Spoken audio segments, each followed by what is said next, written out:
federal government has earmarked almost $30 million to a partnership with Desjardin. And the idea here is providing financial products to entrepreneurs in developing countries. These investments pay off for local businesses and can generate returns for Canadians as well. We're joined by Canada's Minister of International Development, Ahmed Hussen. Thank you very much indeed for coming on the show. Thank you for having me. So what is this money going to do? If I'm an entrepreneur in one of these developing countries, what will I get? Well, the concept is called innovative financing. And what innovative financing does, it actually generates returns for Canadian investors while contributing to global development, while contributing to poverty reduction. So in the case of the Desjardins project, for example, Desjardins has put aside about $16 million towards this fund called Equitas, and we've put in about another $6 million. And what that will do is it will allow microcredit and access to finance for small and medium-sized businesses led by women, led by young people, led by marginalized groups that normally don't have access to capital.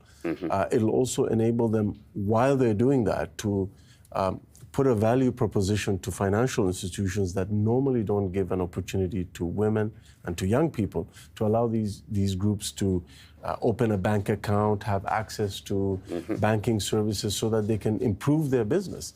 And these things generate returns for Canadian investors while having a social impact. I'm a bit confused here because I thought this was going to be a total of roughly 29 million by the federal government for this Equitas fund. It's about 22 million. So the 16 million is from the Desjardins Group, and then the remainder is from the government of Canada. Oh, I see. 22.9.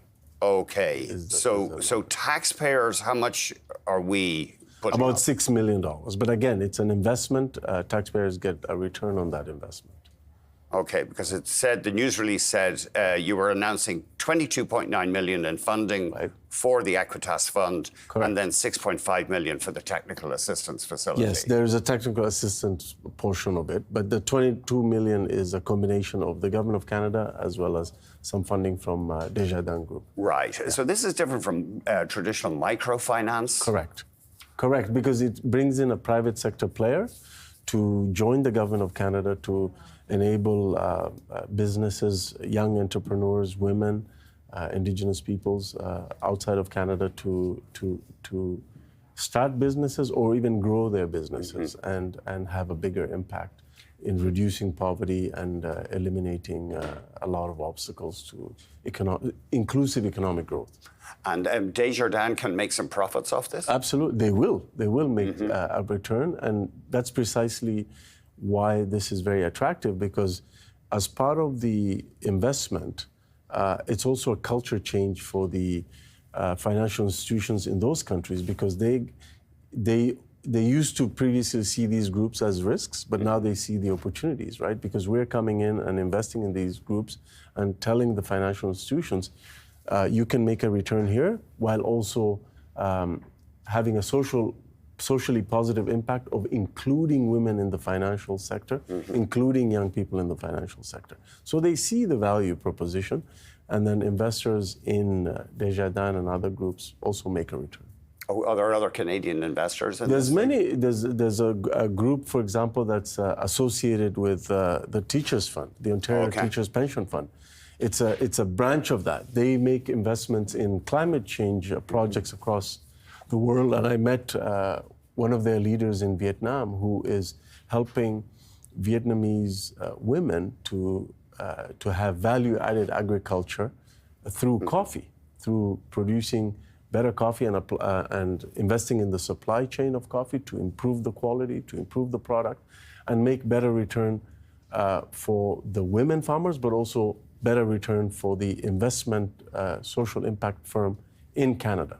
And will the taxpayers actually get a report from you guys as to whether this money, if it worked out, or will there be an actual report issued on this by a deadline? Yes, the Government of Canada, through the Ministry of International Development, reports to Parliament every year. Desjardins will report to its shareholders, so that's how it works. Right. Now, aid experts, quoted by Canadian press, said the government should be more upfront about how and where you're spending your aid money. Yeah. Apparently, it goes goes through several formats, terminology varies, and after the budget, you weren't able to provide a specific number for foreign aid. Are you going to improve that situation? Well, first of all, I see where they're coming from. Some of our aid goes through bilateral channels between countries. Sometimes it's more impactful to go through multilateral agencies like the World Food Program or UNICEF or World Health Organization. I'll give you an example. When we were responding to the Mpox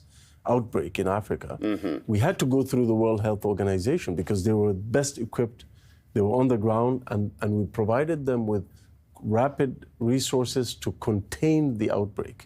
That is in the interests not only of the communities that are impacted there, but also of Canadians, because we're containing the outbreak of something that's very serious and deadly. We do that to deliver life-saving medicine, water, and food, and sanitation supplies. So sometimes it makes a lot of sense to pool our resources with other countries and go through the UN and other bodies. In other cases, we have high-impact projects on a bilateral basis. Sure. And in other cases, it makes sense to invest with the private sector and provide a lifeline to people who are trying to start businesses or grow them, but who don't have access to capital, and we get that return. What I was concerned about, though, was you don't seem able to provide a clear accounting of the amount you're spending, and it seems to be a continuation of secrecy by the current government. That's not correct. I disagree with that, and I'll say to you. But you weren't able to provide a number for total foreign aid. That's not correct. We do have a number, and that number is close to about $7 billion. That was the high mark in 2022. It's gone. For example, in the last budget, we received an additional $250 million in increase in the humanitarian portion of our international development. But we provide an accounting to Parliament, to parliamentary committees, to the media, and we have a breakdown of everything that we spend in various buckets in the humanitarian space, development, and so on. But the spring budget didn't have an actual figure on how much Ottawa plans to spend on aid. We do. That figure is just under $7 billion, including an additional $250 million for humanitarian aid. But if people wanted to look at it, they'd have to plow through various governments and documents and file freedom of information requests? Well, I'm happy to provide them also with a guidance to look at the testimony that I have provided and my deputy minister has provided to the parliamentary committee that is responsible to monitor our international development policy. We have submitted supplementary estimates after the budget on where we plan to spend and on what. It's generally four main areas. It's humanitarian assistance, education, global health, and related, and food and nutrition, and a little bit, and a big chunk for climate action. So that's generally where we spend our money, and the amounts are clarified in our reports to Parliament. Thank you very much, Minister. You're most welcome. Ahmed Hussen is Canada's Minister of